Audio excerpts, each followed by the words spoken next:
Quand on tombe dessus, il n'y a rien d'haram. Le haram, c'est celui qui fait du mal à l'autre. C'est celui qui détourne son regard de celui qui est dans le besoin ou en difficulté ou qui fait le sourd. Le haram, c'est aussi celui qui juge alors qu'il n'en a aucun droit ni prérogative. Le haram, c'est ce seul Dieu en juge et décrète.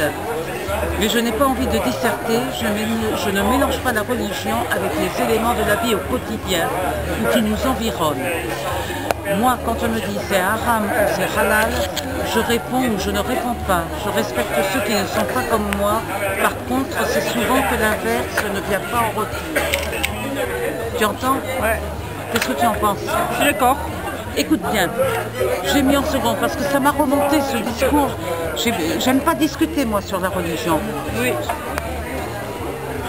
J'aime pas discuter sur la religion. Tu enregistres ça? Oui. J'aime pas discuter sur la religion, parce que la religion, bon, je peux en discuter, j'ai étudié des choses, bon, comme tout le monde, et puis j'ai mon opinion, enfin bon, etc., qu'importe.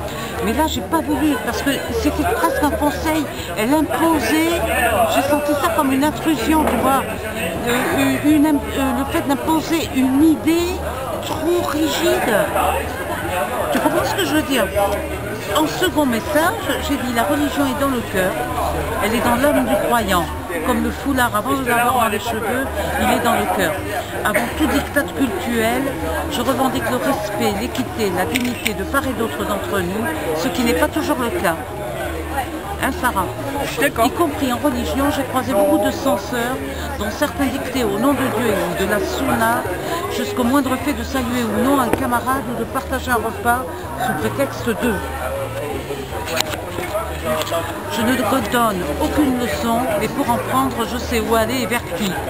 Là, j'étais devenue plus raide. Est-ce que tu as compris? Tu es d'accord? Ouais. Et en fait, pour conclure, j'ai dit je suis chanteuse lyrique.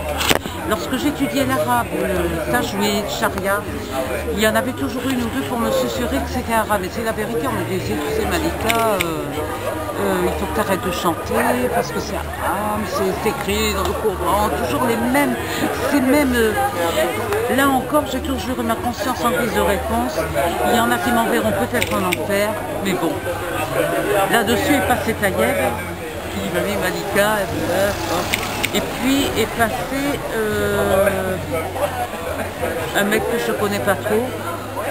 Bon, j'ai pas répondu là, parce que je voulais pas alourdir ma page, j'avais pas pour ça, tu vois.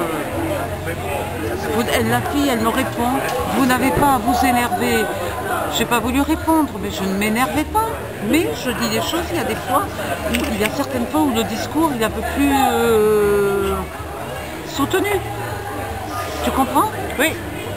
Je sais peut-être, tu penses que c'est s'énerver? Pas du tout. Je pense qu'il y a certaines fois, il faut dire des choses claires, nettes, sans bavure. Non, je ne me suis pas énervée, mais je n'ai pas accepté qu'on me dise c'est péché si c'est pas péché. Pour moi, c'est pas péché. Je suis d'accord. Surtout que c'est quelque chose qui t'environne. Les horoscopes, en plus, c'était un peu une boutade, tu vois.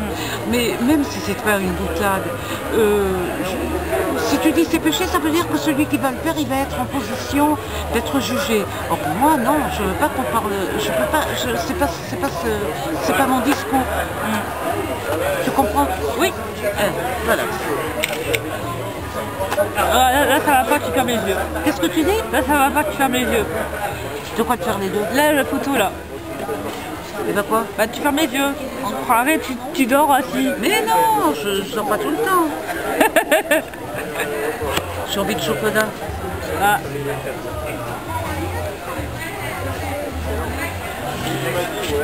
Non mais t'as des gens, donc elle m'a viré, mais ça me dérange pas. Tu peux jamais faire l'unanimité. Non. Tu peux pas faire l'unanimité. Il y a des gens, lorsque j'étudiais, tu m'entends? Des gens, quand j'étudiais au centre, t'avais un prof d'arabe, il contestait, il me mettait en situation comment on appelle ça, d'être obligée de me justifier par rapport à la religion. Parce que je faisais du théâtre. Parce que par rapport à la salade, par rapport au hijab, tout ça. Et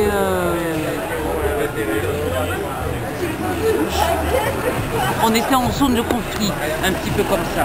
Parce que je ne voulais pas être amenée à me justifier par rapport à ça. Et je n'avais pas à le faire.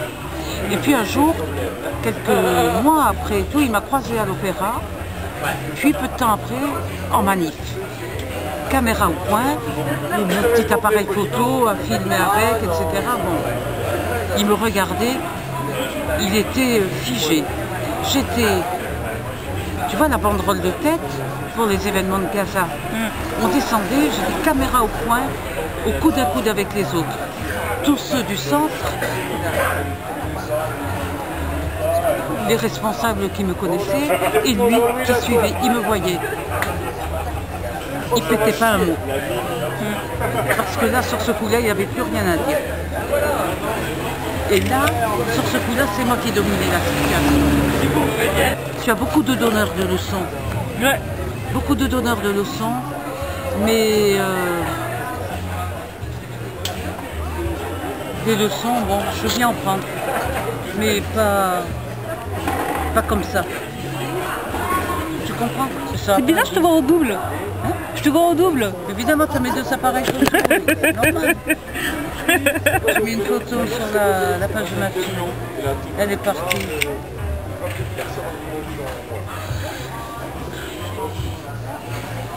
Cool. À qui dit l'appareil? L'appareil, ça, oui. Allez, allez.